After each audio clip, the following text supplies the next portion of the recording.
Join us for 3 days in Orlando, Florida in March 2026 for an event designed to equip IT professionals like you with the tools, knowledge, and strategies to navigate the ever-changing cybersecurity landscape. Secure your spot and register to join us for 3 days of immersive learning, collaboration, and skill building with hands-on hacking labs and much more. Network with peers from around the globe. Share experiences and learn from real-world case studies, all aimed at enhancing your capabilities as an IT professional. Elevate your experience at the after party.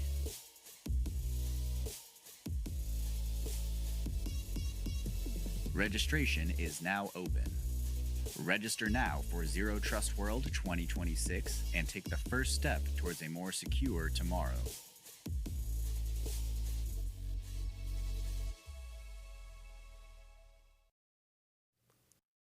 Good morning, good afternoon, good evening, good middle of the night if you're watching this later or depending on where you are in the world.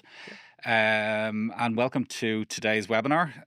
So the more observant of you may have noticed that this is not Danny sitting beside me. This is Kieran sitting beside me. Danny, in his infinite knowledge and wisdom, decided that we should do a... my Danny, you have changed.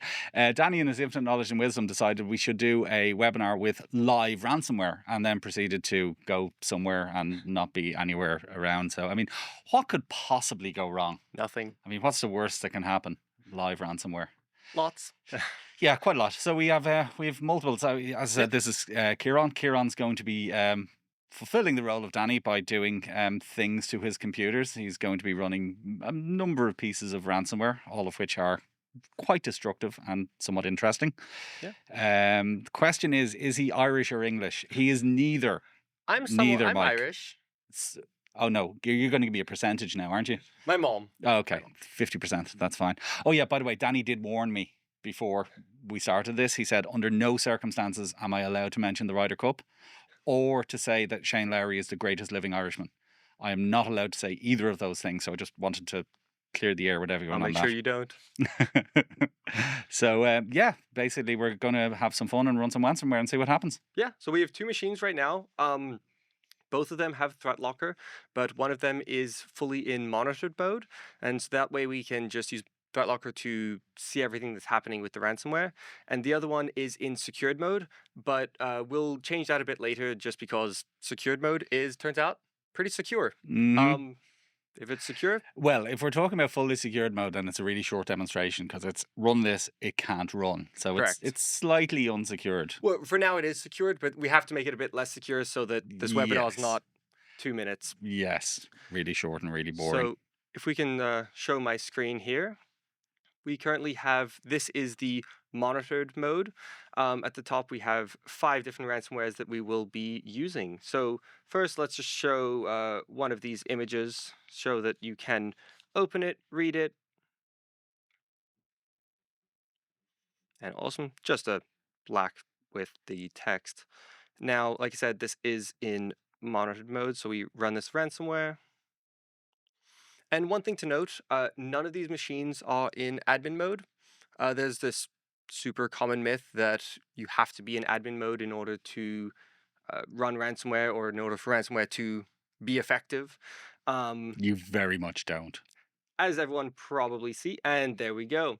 So first, my files were encrypted on the right, and then my background was... I like the way that it changed the logo or the icon on the files as well. That's quite nifty. Yeah, and each of these ransomware, they were all first seen this month. We'll kind of go over each one as we go. They each have their own unique twist. This one will change the images for the file. Can I see the README? What does the README say? Ooh. Tells us basically, a classic ransomware note telling it that everything's been encrypted and what to do next. Okay, well, we better go to Tor and pay them their monies.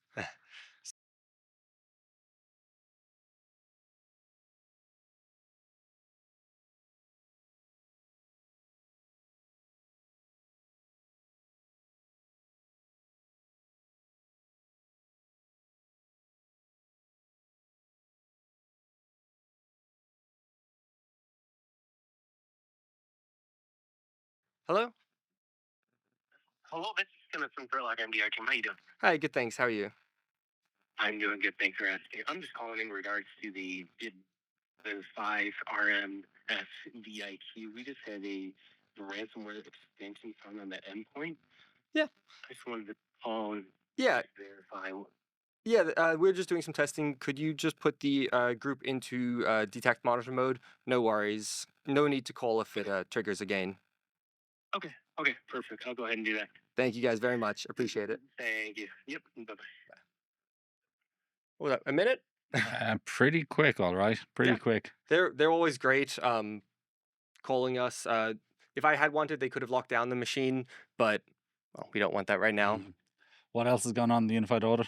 Yeah, so we can see it tried to make some. There was some. The ransomware ran right here, right there. Tried to launch the command prompt, or it did launch the command prompt. Interesting. And then let's see. I think we then saw a whole bunch of reads and writes. So the writes, they were permitted. Interesting. So bin files it wrote. Let's see. Let's get the ransomware. It likes the look of DB files as well, by the looks of it. Let's just search. And that's the, there we see at the end, the wallpaper.bmp. That's how it gets that. Being written. Yes. Yep. That's how it changes our background. Okay, so it doesn't like text files. Interesting. So it's obviously fairly targeted in terms of specific file types. It's not just going to encrypt everything on the machine. It's going to go after data files effectively. Yeah, we'll see each one will also encrypt different things. I believe with this one, it did not encrypt the EXEs, but then we'll see later some of them do encrypt the EXEs. Well, they don't want to cripple the operating system. Correct, yeah. So they all, some of them will only target a couple hundred files. I think this one's about 100 files it encrypted on this machine.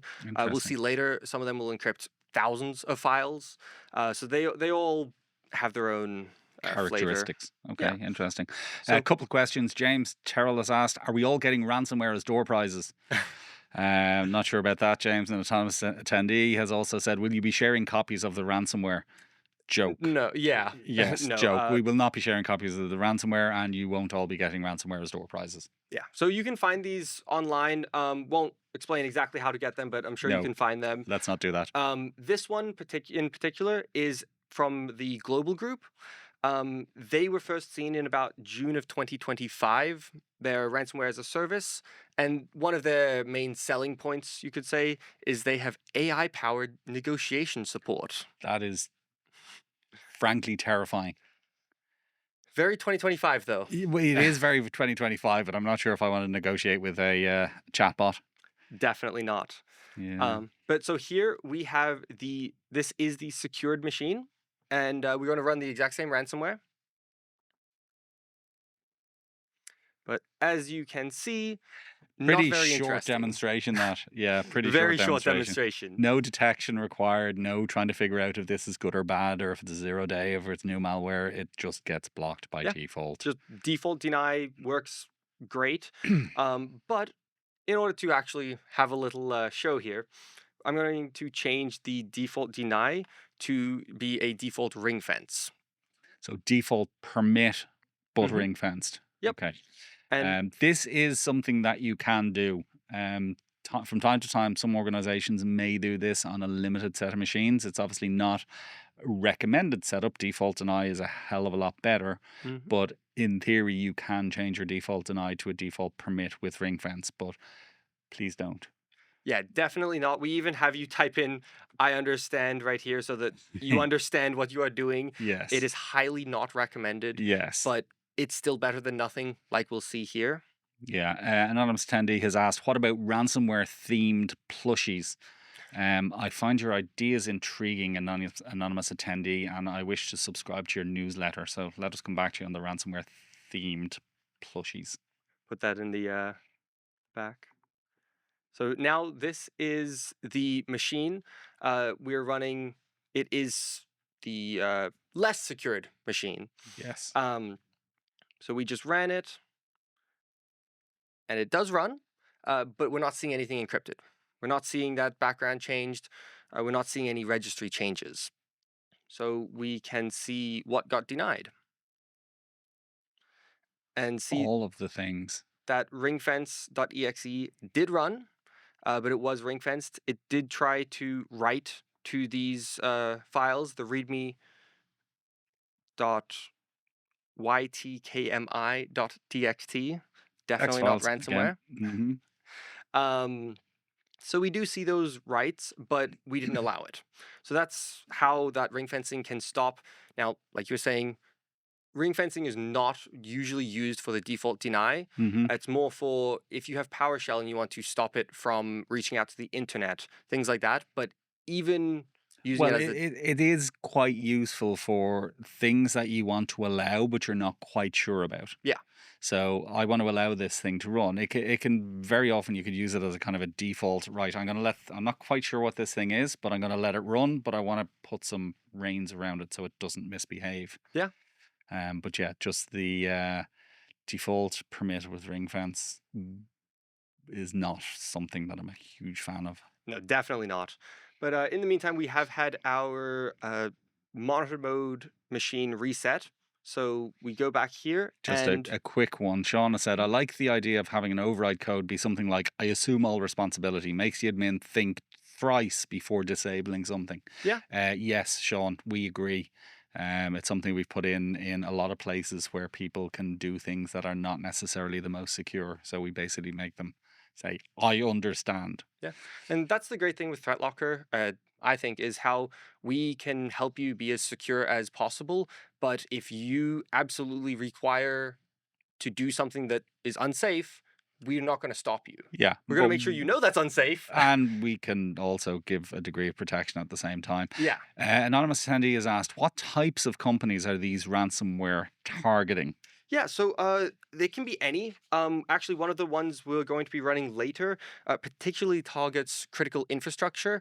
So that is hospitals, banks, anything that you really, really, really don't want ransomware on. Mm, Some of them will just target any business, especially as the ransomware as a service models.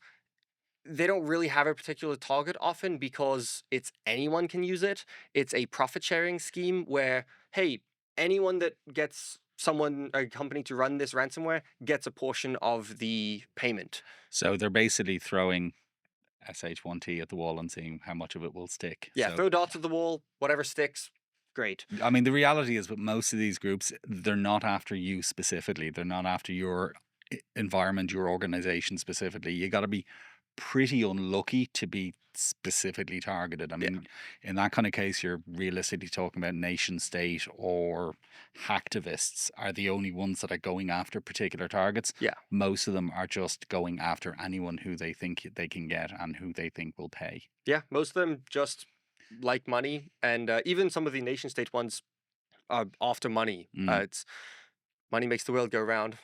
This is true. Sean has asked, is that a Bookie's logo on Rob's computer? It's kind of a Bookie's logo, Sean. It's almost a Bookie's logo. Let's just say it's not an official Bookie. So we have this next piece of ransomware. And with this one, it was done through CS137 group. They were first observed this year in January 2025. And this one we'll see it's a little different than the other ones where the other one changed the icon and encrypted it. When this one runs, we'll see here actually where the file type does not change. Let's go to our properties. And it is that .jpg. So it looks like it's not encrypted, but as we can tell with our background, let's try and open that JPEG.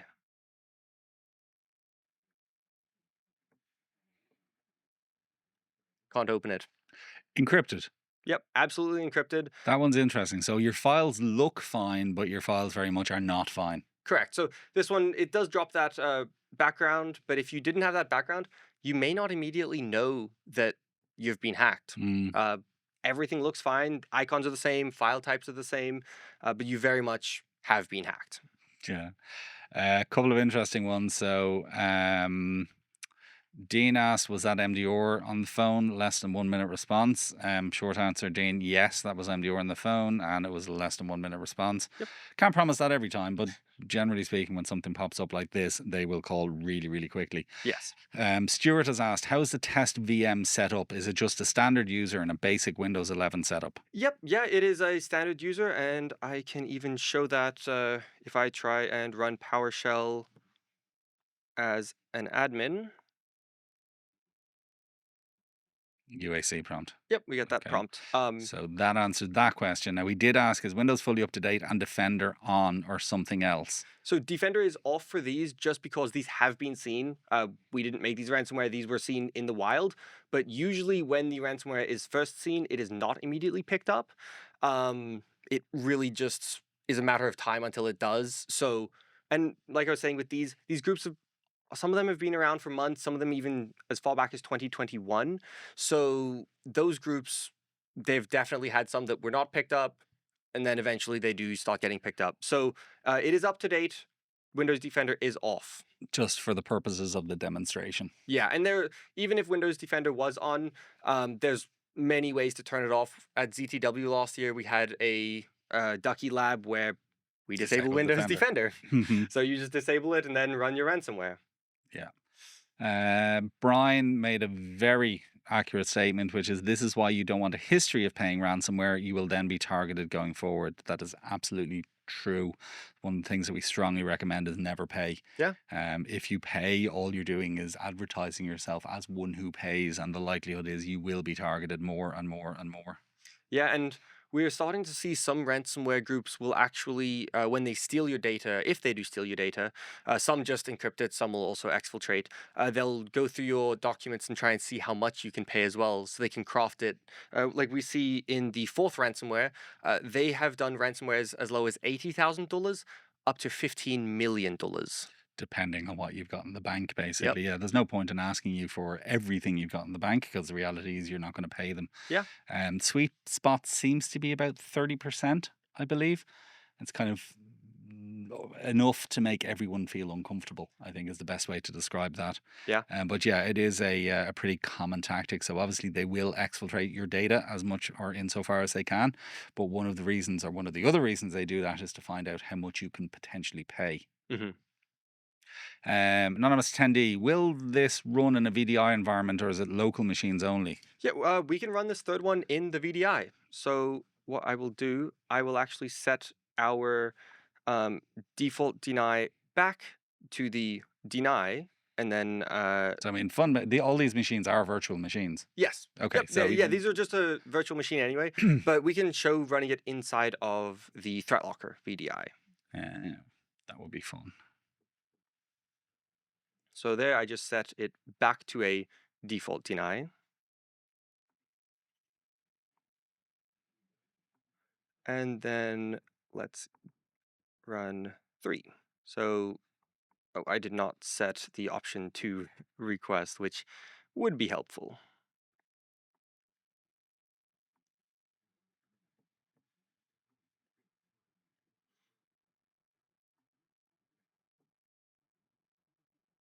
And let's clear. So with this, now we should be able to, yep, we can get this request prompt. I need to run ransomware. Now, if you ever get that request. Yeah, funny enough, we've actually had customers who have got requests sent through for ransomware. So one particular case I'm aware of, the gang in question, or the attackers in question, had access to an environment. They had access to a server. Mhm. They spent the majority of a weekend trying to get ransomware to run and basically banging their heads against the wall that is ThreatLocker. After several days of this, getting really, really frustrated, eventually they got the pop-up from ThreatLocker saying, do you want to request access? And they sent a request through. So the administrators got a request going, can I run this, please? It was ransomware, Yeah. and it was the bad guys who sent the request through. That's so as you can see up at the top, this is our VDI. We have that traffic light system. Green means we don't see anything wrong. Yellow, maybe caution, take a look, double check. red is Uh-uh. stop, something is wrong. So like I said, these ransomwares are not novel. They've never been seen before. So we do see a lot of virus total does flag on it. Then we go to our canary. We see that it's trying to write and move these files. Canary files, they should not be touched. If they are being touched, That's a reason. something is wrong. So we're not seeing anything in this for the system, but that's totally fine. We see those reds, and then the certificate is also a little suspicious. So with that, I'm just going to discard it because, well, I got 2 reds. I think this is pretty safe Yeah, to say let's it's bad. not permit that. So I'm going to just deny that. No. This is ransomware. Yep. Christian, just keen to understand if the ransomware is being distributed via, say, a login script of group policy, would we have the same result? Also, do these ransomware scout for network shares to encrypt? I presume network control would block. Yeah, exactly. Some of them will go for those network shares, and network control should block it. You should, if it's done through GPO, it should have the exact same behavior here. We still have that default deny. Doesn't matter how it gets on the machine. You drop the payload, you remote in, you use a USB group Or policy. group Any way policy. you get that file onto the machine, it should just be blocked. There's nothing nothing different. Sean has asked, can we ring fence PowerShell and command even when in learning mode? Short answer, Sean, is yes. So you'll notice those policies have an option which is inherit, secured, and there we go. No, just click on the inherit. Yeah. So basically, you can set any policy to be secured. So even if the machine is in an unsecured state, that policy will be enforced. Yeah. So that's the say. You can also do that for denies as well. So explicit denies. So say, for example, you wanted to block AnyDesk explicitly, you can do that too using that drop down. There we can see here with the deny, and you can also do it when you're making the policy, making it right there. But let's run that. We can run this third one right here. Let's check in.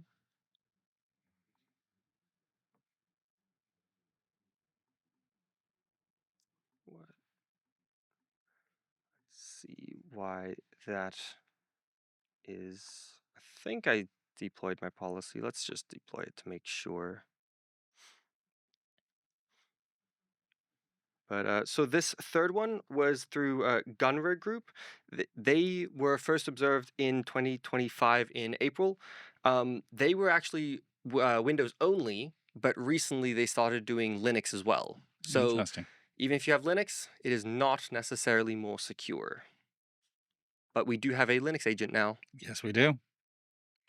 On the subject of other operating system, Thomas has asked, does this work on Macs? Are there any limitations in functionality on Macs, or does everything you demoed work the same way?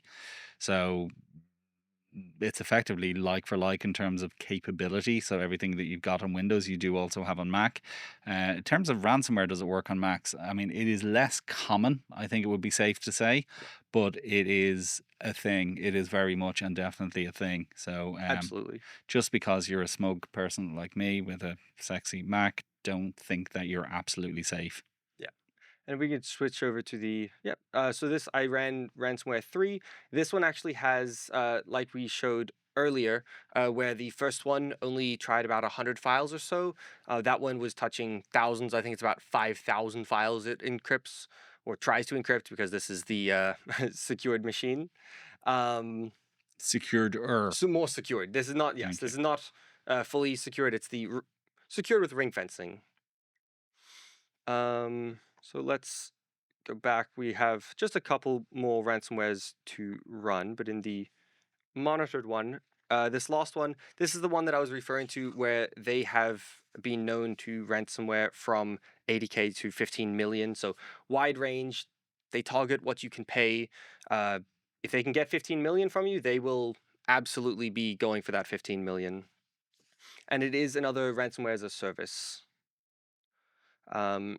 they did actually add a file image, which I know Danny has mentioned before, where when he was making Oh, as an yes. ethical hacker. It's less likely for something to be detected as malicious if it's got a icon. Yep.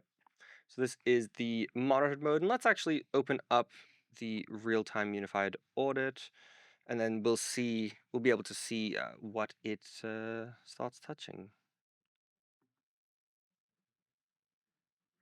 So we're seeing those green ring fenced. That would mean that if we were in that secured mode, it would not be permitted. And then pretty quickly we see that those files are encrypted. And yeah, this is another couple thousand files. Some of them, they really will search everything they can touch, encrypt it, make your system I'm almost interested unusable. that some of them have relatively low limits.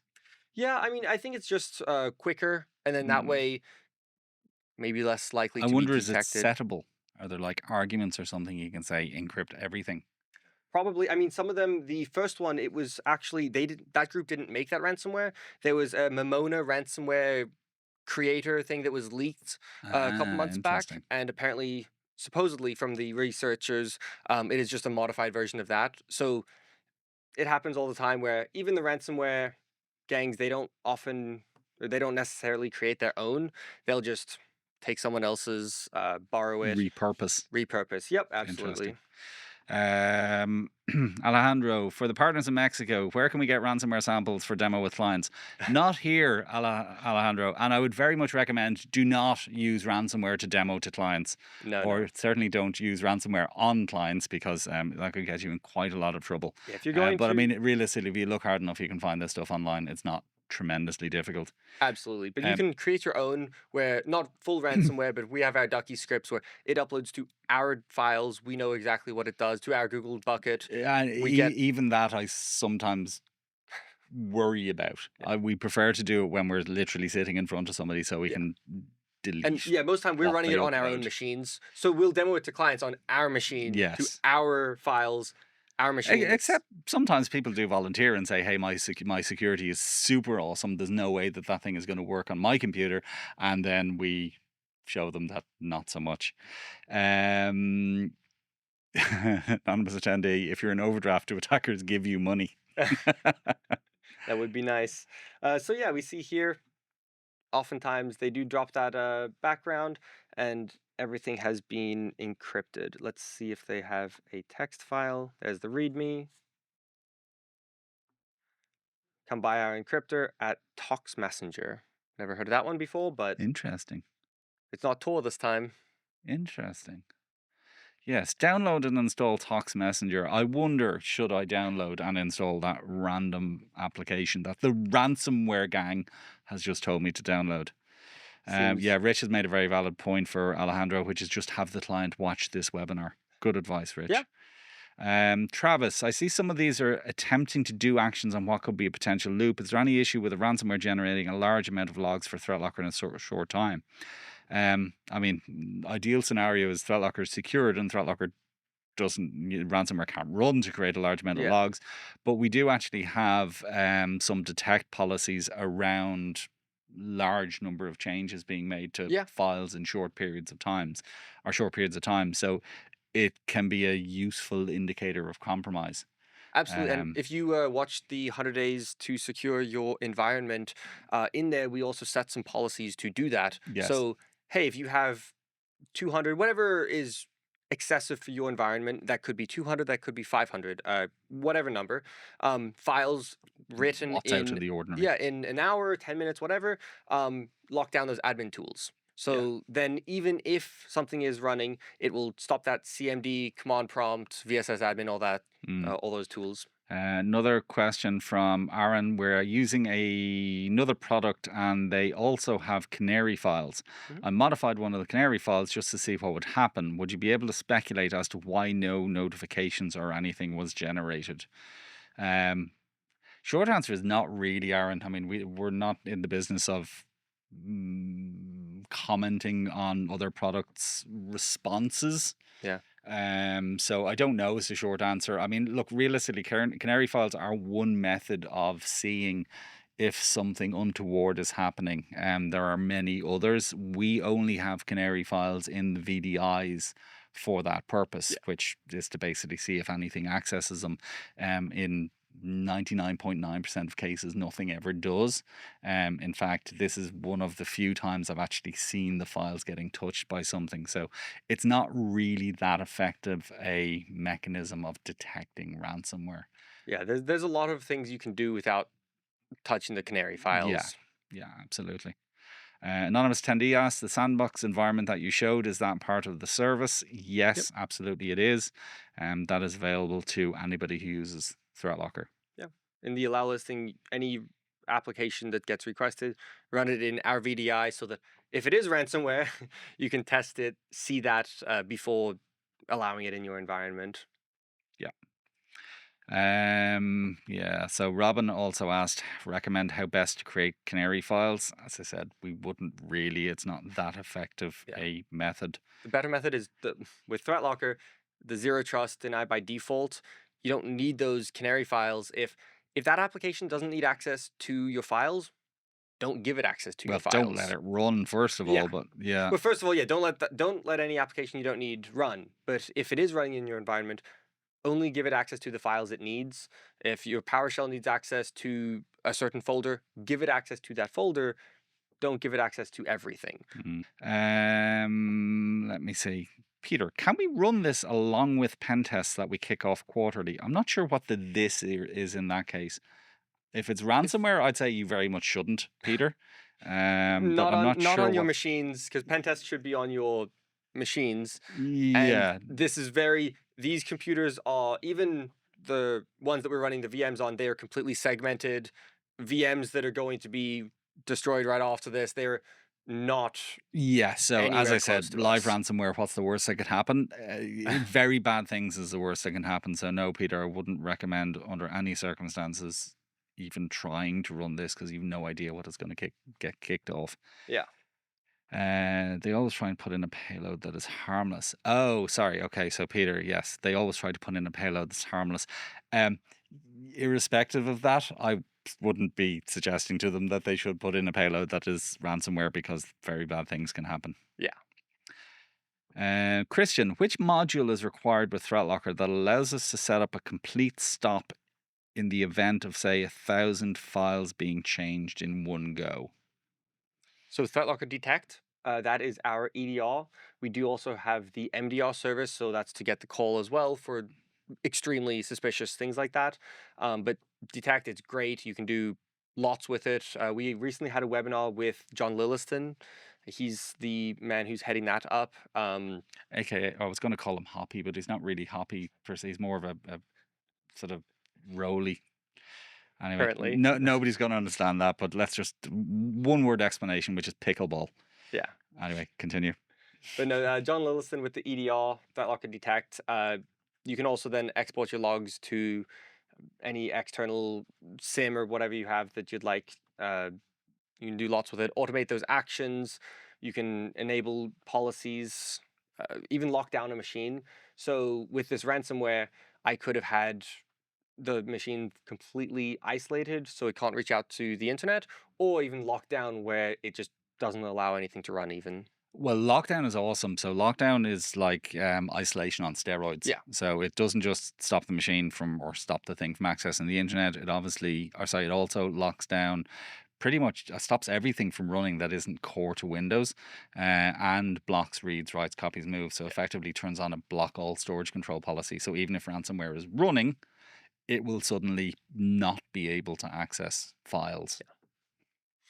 Yeah. And I'm going to just run the first ransomware again, just to show the real-time unified audit, show how on that third one I think we ran where it had 7,000. If I remember correctly, this is a couple hundred. Anonymous attendee, in the meantime, would it be redundant to have ThreatLocker and another third-party antivirus? I would not describe it as redundant. redundant, anonymous attendee. Layers are important, and different layers in particular are important. So what we offer is fundamentally, for the most part, control. So control over what can run, control over what things can do where they're running. It is not a bad idea, and it is not a bad thing to have something else detecting. The issue that organizations always have is basically they have multiple similar layers trying to detect. So they might have an antivirus, an EDR, an MDR, all these things basically looking for the same threats and very often falling over each other when they do actually find them. So it would not be redundant to have ThreatLocker with a third-party antivirus. I mean, obviously Defender is a perfectly capable AV in general, but most of our customers will run ThreatLocker alongside some sort of detection. Yeah. And it is something that I would recommend. Sean said, one layer is none, 2 layers is one, just like RAID 1. Very wise words, Sean. And the ransomware has finished. It was about 500 files it tried to touch. So, like I said, each one just has its unique circumstances. And we have one final ransomware. Is there any questions? There is. Now, I don't know if this is going to be feasible, but Stuart, can you show how you'd set up a lockdown policy if 100 or 1,000 files all changed in a short space of time? Yes, we should have that already created actually on this machine or on this. Do we have one in the community, perhaps? I do believe so. Let us check.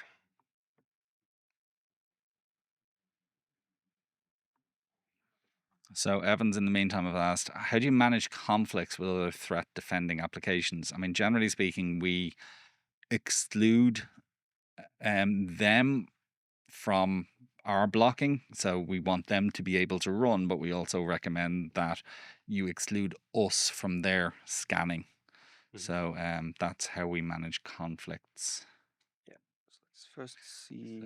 This is okay, the answer live on detect. that. I believe on this we call it. And what you want to do is you do want to name it excessive file writes. You do want to have a storage control policy that is inactive.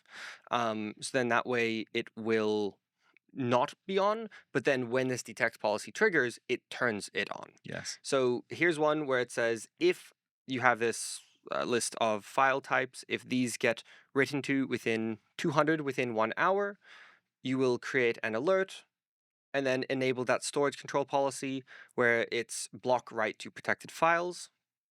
And awesome new change, I believe that is somewhat new in the portal where you can just click on it and it will open the other policy, and we'll see here where the policy is inactive. By default. By default, yeah. So then that way, as soon as one machine triggers it, it'll only enable it on that one machine. It's not throughout the entire organization.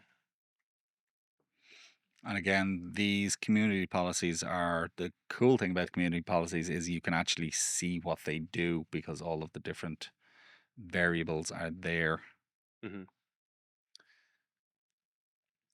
I don't think that we have it on the community, but we should be getting that on there shortly. If not, we'll get it. Yeah. Yes, if not, we'll get it.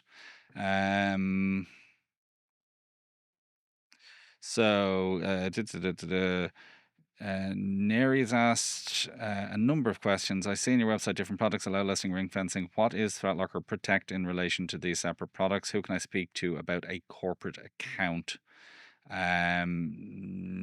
Presumably Neri, if we have your details, we can get somebody to reach out to you. But allow listing, ring fencing, configuration manager, and network control are ThreatLocker Protect. They are what we describe as the core protection platform. There is also ThreatLocker Detect and MDR, which is the detection part of it, which is the phone call Kieran got. And we have a number of other modules that you can effectively pick and choose. So whether they be elevation control or storage control or patch management or web control, we there's actually a bunch of other. Can we get that slide up? We should have a slide on what Excellent. we actually have. There we go. Beautiful. So, like Rob was saying, on the right we have what's new, and then the left is more of our core platform, really. Yeah. But yeah, allow listing, ring fencing, configuration manager, and network control is what will be described as ThreatLocker Protect. Yeah. It is the proactive part of the platform. Neri's also asked, when ThreatLocker is installed, is it ready to protect fully? Short answer is no. It gets installed in a unprotected state, so it's not going to block anything, get in the way of anything. It needs time fundamentally to build policies to allow what is present on the machine to continue to run once ThreatLocker is secured. So it's not an immediate thing, but it's something that your solutions engineer will go through you over a period of week, 2 weeks, 3 weeks, 4 weeks, and they'll basically make sure that it can be secured without breaking anything. So that's really important. So that's the big thing with ThreatLocker, is it's about keeping what's working and what you need going. We don't want you to have to request access. Yeah, we want it to be as smooth as possible. So we need a period during which we can actually create policies to allow what is present to continue to run. Yeah. Let me see. Does ThreatLocker replace Defender? Going to answer that really quickly. No, because they do two completely different things, and fundamentally attacking the problem of cybersecurity from two different angles. So no is the short answer to that. Oh God. What makes ThreatLocker so different from other endpoint protection out there? In the UK, we've had major nursery chain hacked. Do you know what protection they had and why it failed? Possible insider credentials. Don't know details about that specifically, and it's unlikely that anything will be made public. I think what you could say with a fair degree of confidence that pretty much every organization who has been hacked recently, or I won't say ever, but recently, has had and does run some sort of detection product. In some cases, the detection product, we're aware of a number of recent breaches and hacks. We have spoken to some of them. We have a fairly good idea of what they use in their stack right now, but most breaches, attacks have got some sort of detection in place, and that detection has just not worked. Or too late. And this is the problem. It can also detect, but it can detect too late. Realistically, if your approach is to wait for ransomware to run and then respond to that, it's probably already too late. Your data's out there, it's for sale on the dark web, and it's just a cleanup operation at that point. So that's why being proactive rather than reactive is so powerful and effective. Yeah, and what sets us apart is that zero trust aspect with the default deny. So that's where if you don't need it, it's denied. Most out there are that reactive EDR, detecting and responding to it. And it is definitely a good thing to have as in addition to, but it is not what should be replacing that zero trust aspect. Mm-hmm. But any other questions before we run our last ransomware? If ThreatLocker runs unsecured for a couple of weeks, how do we address what the network was already compromised and that ThreatLocker learns the ransomware is valid? Realistically, there's a very simple answer to this, which is if ThreatLocker is unsecured and there is ransomware in the environment, you've probably got much bigger problems than it being learned by ThreatLocker. The fact is, most environments, most people, I'm pretty sure everybody on this webinar right now has got some sort of detection tools in place right now. So that is what you are depending on right now to find the bad things. If ransomware is there, then your detection obviously isn't very good. But even if you do have ransomware in your environment, we have over 10,000 built-in applications. So we know what most businesses run, and then anything that's custom, your solution engineer will go through and make sure that what's running is what you should be running. So they would be able to see applications that you are not expecting. You looked a little surprised. No, there's many long comments. So yeah, Sean, once again, 2 layers of threat protection, e.g. ThreatLocker plus AV is better than 1 layer of prevention, AV, and detection, EDR. Fully agree, Sean. Fully agree. Awesome. Let's run this last ransomware and then we can get some more questions. So this one, this is the monitored mode computer. And this one is with Medusa. So this group's actually been around since July 2021. It's a ransomware as a service that often targets the critical infrastructure, like I was saying, those banks, now, hospitals. Interestingly, as that's running, we're seeing file access is denied, and it seems to be things specifically within the program files folder. Yeah, so Now, that would be an example of where it not running with elevated privileges means it can't access data in that specific location. yeah, and that's the thing with a lot of these, having that admin access does give it extra controls. A lot of them will try and run VSS admin and then delete your shadow copies, which you need admin to do that. So hmm it's not that removing admin privileges does nothing. It's just it's not everything. It's not Yeah, well, enough. it protects some locations, but unfortunately not the most important locations, which tend to be things like documents folders, network shares, hmm etc. So it will very much protect your program files folder, but realistically, what data have you got in your program files folder? Probably not very much. Yeah, like we see here on our desktop, where the background's been changed, and then we're getting a how to recover data.html. Ooh, fancy. Your company network has been penetrated, and it explains how to get it unencrypted. Any of these, just as a matter of interest, is there any way of unencrypting the data without actually paying the ransom? Usually, no. Sometimes you can get. Sometimes they can be broken, but usually it's backups is how you Mm. recover your data. Everyone should be doing your backups often. Double check them.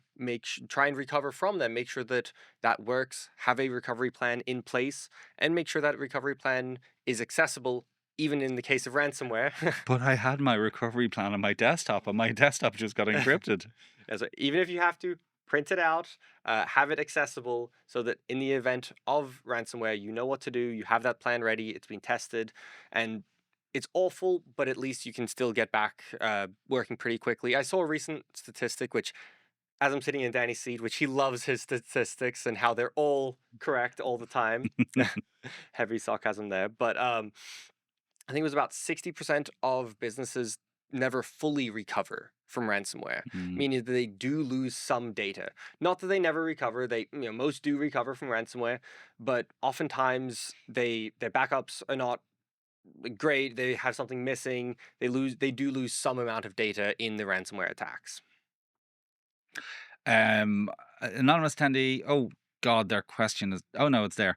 Would it be the same? So Sean answered the question about different layers a moment ago. So would it be the same situation if it's ThreatLocker with EDR and MDR plus third-party AV with EVR and MDR?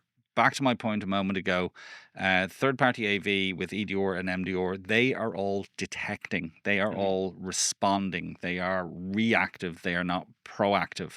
So I would say it's not the same as having ThreatLocker with EDR and MDR as having AV, EDR, and MDR. They Yeah, are two different approaches. One is detection heavy and depending on detection, which is fine as long as detection works. But the problem is the evidence would suggest that not everything is detected. yeah. And if it's novel malware, if something that's never been seen before, if it's 0 day, it's not going to be detected. And all of those layers of detections are going to be equally useless in a situation like that. So, Yeah. no, it's not the same thing. The proactive is imperative. It's just without it, you're not Anonymous nearly. attendee. Fun fact, passwords on post it notes aren't affected by ransomware. They're That is not. undeniably true. I'm not going However, to say it's a good idea, but it is undeniably true. yes, we wouldn't suggest passwords on post-it notes. Uh, Reuven has asked, which ThreatLocker modules or solutions are you running in this example PCVM that you guys ran the ransomware on? So what So ThreatLocker modules are running? yeah, we do have all the modules enabled on it, but the main ones that we're really looking at is the allow listing, ring fencing.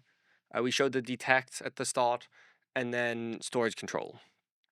Um, we do have some network control as well there, but we're not looking at it too much. Some of these do try and exfiltrate the data as well, but it's that allow listing. It's the core that ThreatLocker Protect, which we're more focusing on.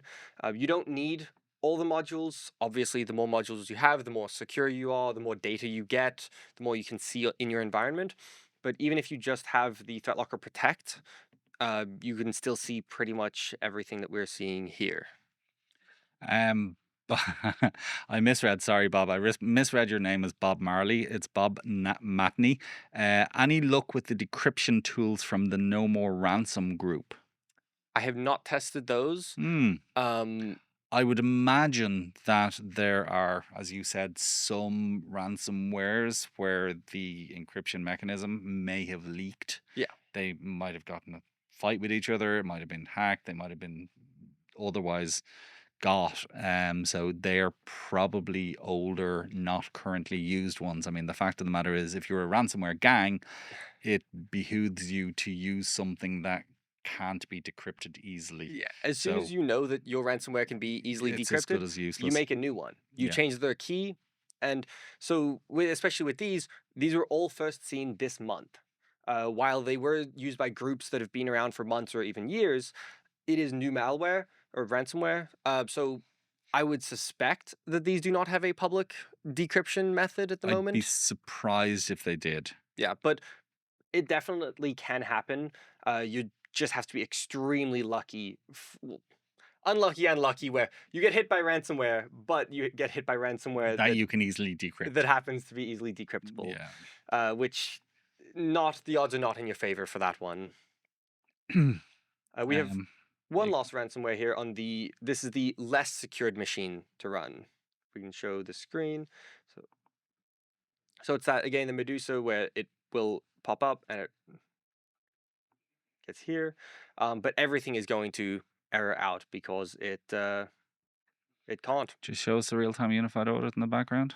Yeah, most of the time it's skipping a lot of them because it's doing all the program files again. Yeah, it's not admin, so it is going to just skip most of them.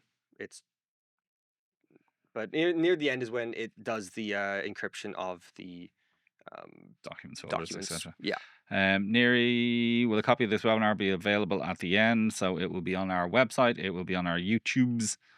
Someone else has just asked, in light of the recent cyber attack, if their environment had been protected with ThreatLocker, do you think the attack could have been prevented or at least significantly limited? Which ThreatLocker features would have been most effective in mitigating such an attack? So not aware of the specific cyber attack. I mean, realistically, cyber attacks happen on any day of the week that end in Y. But had the environment been protected with ThreatLocker, do you think the attack could have been prevented? Again, without knowing specifics or details or what exactly happened, I would say probably could have been prevented, because again, if you're blocking everything, then you're going to block ransomware.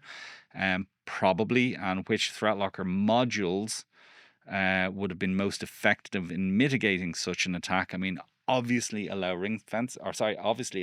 listing. Yeah. Probably ring fencing as well. Storage control is very effective at minimizing damage. Network control, stopping the actual initial connection. Basically, ThreatLocker Protect, as was described earlier, would have been the most effective at preventing, but again, Detect and MDR would have at least told them something was up. Yeah. It is something to mention that most organizations do have an EDR of some description. Yeah. The issue is, in a lot of cases, they don't have it monitored 24/7, 365. And bad news, guys, hackers don't work 9 to 5. They are working in the middle of the night. They are working on weekends. They are working on holidays when you are tucking into your tasty turkey on Thanksgiving. Yeah. The fact is that is when they are most likely to be attacking you. So if you don't monitor your EDR alerts, or if somebody isn't monitoring them for you 24/7, 365, you might as well not have them, because they are effectively useless. If we could show my screen just for one moment, just want to show the unified audit after it finished running. We see here a whole bunch of the red ring fenced. That is for it tried to run and then it couldn't. The process ran, but it just wasn't allowed to do anything. You see the permits up here. These are other processes, Explorer, SVC host. It's these red denies that you want to see running. So Angus, has your team, and this may lead us on to a recent edition, and I know we are running out of time. Angus has asked, has your team witnessed a situation where ransomware or malware has effectively spoofed or cloned a valid policy allow within ThreatLocker and thus executed? Short answer to that question is no, Angus, but ThreatLocker does offer a lot of controls to the administrator. So an administrator could theoretically set up a dumb rule in ThreatLocker that might be more permissive than you might expect.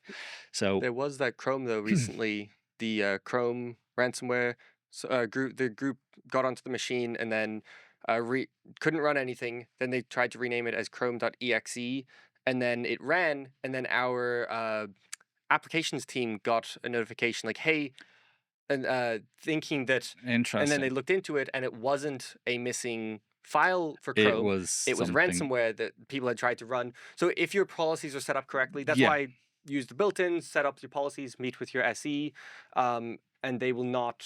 Yeah. They'll be able to help you make those So I mean, policies. the short answer was they tried to spoof or clone a valid policy, but I mean the vast majority of vast majority of applications within ThreatLocker, built-in applications, are hashes specifically. Yeah. They're not custom ruled. But to my point, you can set up effectively dumb policies. One of the examples we use are we've seen WinRAR being used by ransomware gangs, so using it to encrypt data. One of the situations we saw WinRAR doing that was where somebody had effectively whitelisted or mistakenly whitelisted the entire C users folder. So basically anything can run. Now, in this particular case, the bad guys didn't go immediately to trying to run ransomware because they obviously figured that would get blocked, but they were able to run WinRAR because of this overly permissive rule. To my point, we have recently added defense against configurations. So defense against configurations is something that anybody who has ThreatLocker has. You have DAC enabled there. If we could share Kieran's screen very quickly. DAC will will check for misconfigurations or dumb configurations, basically. So it will look for things like overly permissive rules, things that are allowed that shouldn't be allowed, machines that are insecure or not secured. So if you haven't checked out DAC, you can look for previous webinars we've spoken about on multiple occasions, but that will give you some indication of misconfigurations that may be misused by attackers. So if we could go to the slides real quick and we'll see. So there was that myth we mentioned at the start where ransomware requires admin privileges to work. I think we can safely say it does not. Myth has been busted. Wow. Sorry, Rich. Would ThreatLocker core only? I presume by core only you mean Protect, allow so- listing only or protect? I mean, short answer is yes, Rich. Allow listing would block all of these from running. Yeah. But then the issue is they try and run something and they can't, and they're going to pivot to other methods. So everything that we did or you showed here with ransomware, in theory, you could do the same thing with PowerShell. Or, as we said, WinZip or WinRAR. Yeah. So technically, allow listing alone would have blocked all of these, but they will pivot, they will move, they will try other things if they're not allowed to or they're not able to run the ransomware. Any final questions before we wrap up? No. Joe says, love the direction ThreatLocker is going with cloud control and 365 and patch management. Keep up the good work. Joe said, and thanks for getting ThreatLocker for Linux rolling too. Awesome. No problem. Anonymous attendee, I've been using DAC's recommendations. The report seems to be staying exactly the same. Give it a while. It should check. I believe it's once every 24 hours. I think once a day it should update. If not, yeah, contact support and they should be able to help you figure that out. Sean said, Sunday roast with Yorkshire puddings. I have no idea the context of that, Sean. I think it might have been in relation to the turkey. Turkey. Not sure about the Yorkshire puddings, Sean, but each to their own. And Michael Bartlett has said how to find the DAC screen. So you need to enable it. It's currently in beta. There is an option that you need to set for your organization, which is enable DAC. So if you go into organizations, go into the organization settings, go into options, and type in one word enable DAC, like Kieran is showing us. Enable DAC right there. Yeah, so that option needs to be set and you need to wait for 24 hours. Yep. And then it's just the health center. So as soon as you log into the ThreatLocker portal, you see that health center. Yes. But that the results take about 24 hours to come through. Yep. Right, we're out of time. I can't believe that. We thought this was going to be a really light one, but obviously not. People seem to like ransomware. But thanks everyone for your attendance. Thank you for your ransomware demonstrations. Destroy all of those VMs now, lest anything untoward happen. But yeah, thank you all very much for attending, and we'll see you soon.